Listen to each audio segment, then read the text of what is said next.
multi-Oscar-winning film Spartacus, made in 1960, also contained a strong political dimension and was a radical departure from previous Hollywood epics.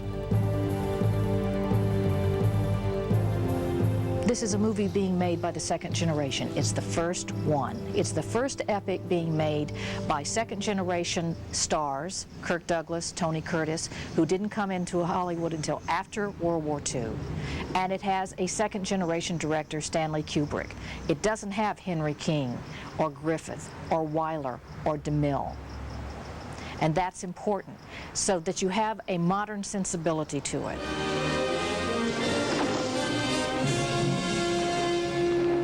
Spartacus, you Grayson dog! Get him! Get him! Get him! Produced by and starring Kirk Douglas, the film tells the story of a rebellious slave chosen with others to train as a gladiator. Approximately half our graduates live for 5, 10 years. I think Spartacus is considered to be one of the best epic movies because it had a very firm hand at the tiller, and because it didn't have any religious anchor. The one great relief about Spartacus was there was no sign of Jesus. In point of fact, it was quite shocking in a way.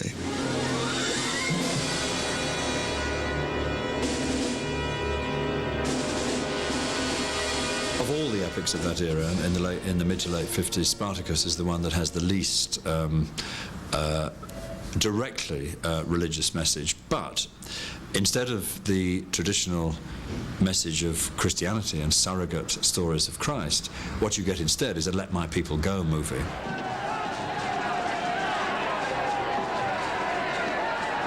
There's an interesting study to be made of all these epics which rework the American Revolution for American audiences. The baddies are the Europeans. The baddies are played by Shakespearean actors. The goodies are the Kirk Douglases and the Charlton Hestons and the Robert Taylors. They're fighting against the corrupt old regime with its decadence and its cruelty and its sadism. Peter Ustinov as Nero in Quo Vadis. And they're struggling for, self-identity and nationhood against that old world. So to some extent, you've got a rerun of the American Revolution, I think. But in the case of Spartacus, you've got, and I suspect this might have been part of Kirk Douglas's interest in the project, you've also got this Let My People Go theme. Let them go. Impossible. They've already infected half of Italy with this uprising. This is a movie, a very political movie, about the times that it was made in, which is the civil rights movement in America. If we permit them to escape now, this condition will spread throughout the entire empire. They're talking about the Senate in Spartacus. They're also talking about the American Senate. When they're talking about corruption in the government, they're also talking about corruption in the American government at the time, in the 50s. When they're talking about fighting injustice and being sent to fight other people's wars, they're addressing all the issues that we were grappling with in the 50s and 60s in this country. I have seen things that I thought were against what I consider good Americanism. At the time the film was being produced, the Hollywood blacklist, instigated by McCarthy, was still in operation. Things could be done. I've seen pictures I thought shouldn't have been made. Shouldn't have been made, let me put it that way. Dalton Trumbo, who's the screenwriter of Spartacus, was a very, very famous and well-known and very experienced Hollywood screenwriter. And then during the horrible blacklist period, he was one of the Hollywood 10 who actually went to prison because he refused to cooperate with the committee. And then when he got out, it was very difficult for him to work. He had to work under a pseudonym. And we were still in this period, believe it or not, as we got to the late 50s and the early 60s at the time of Spartacus.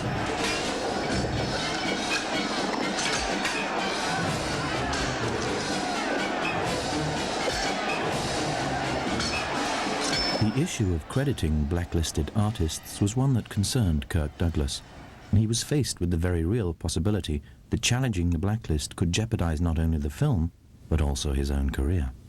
a very critical moment occurred, which is not one of Stanley Kubrick's shining moments, is that they are in a room together trying to figure out how to credit Dalton Trumbo, because he had been involved from the beginning. It was his script. Kubrick really did not change it. He had discussions with him, but it really, the script stayed the same. And Kubrick actually looked at Kirk Douglas and said, "I'll take credit for it." And Kirk Douglas says, "Stanley, you would take credit for somebody else's work?" And that moment actually propelled Kirk Douglas to say, "This is it. This ends now. I'm going to put Dalton Trumbo's name on as the screenwriter." And that, in combination with Trumbo's work with Otto Preminger on Exodus, literally ended the blacklist, and then he got his real name. I'm Spartacus. I'm Spartacus. I'm Spartacus. I'm Spartacus. I'm Spartacus. I'm Spartacus. Stanley Kubrick came late to the production, taking over from the original director Anthony Mann after the first week's filming. I got on very well with Kubrick. He understood, he was a very practical fellow. And I think I wrote in my book that he at that time displayed none of the virtues and none of the vices of youth. He was absolutely, one didn't know what age he was, and he was just biding his time, getting a huge film under his belt with the credit, and then afterwards he could go his own way, which is exactly what he did. He didn't have a real love for the genre. It was not something I think he normally would have done. But what he brings to it is, in the battle scenes that, and I believe his Life magazine had a photograph where you can see he assigned numbers to people. He really revolutionized, the approach of how to direct a film like this, where he would say to a person, this is your number, 25, and this is the killing zone, the dying zone for, from 10 to 30.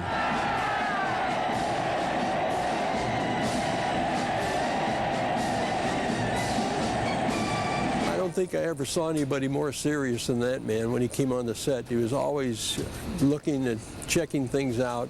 And I remember one time he walked inside a studio, and it was an aftermath of a battle, and they had all these people laying around that were supposed to be dead people. And he looked up and he saw the ceiling, and he turned to these gentlemen who were standing there, and he wanted to know if they could take the roof off the studio. And he was serious.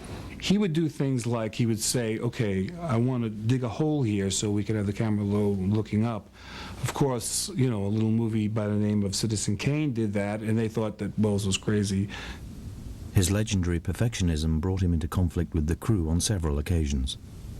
This crew particularly really disliked Kubrick. Being from New York and then the unfortunate part of the anti-Semitism and others, they could not understand why he was doing all these crane shots, why he was doing these low angles. And the great irony is that Russell Meddy, who gave him the most trouble because he was a director of photography, won an Oscar for his photography. The film was a tremendous success, gaining 4 Oscars, but at the same time it signaled the beginning of the end for classical epic films. How can you do better than Spartacus? Where can you go after Spartacus, really? Gladiator is simply Spartacus. Where can you go after Spartacus, really? Gladiator is simply, I think, Spartacus Jr. It's picking up right where Spartacus left off, but there's a 40-year gap in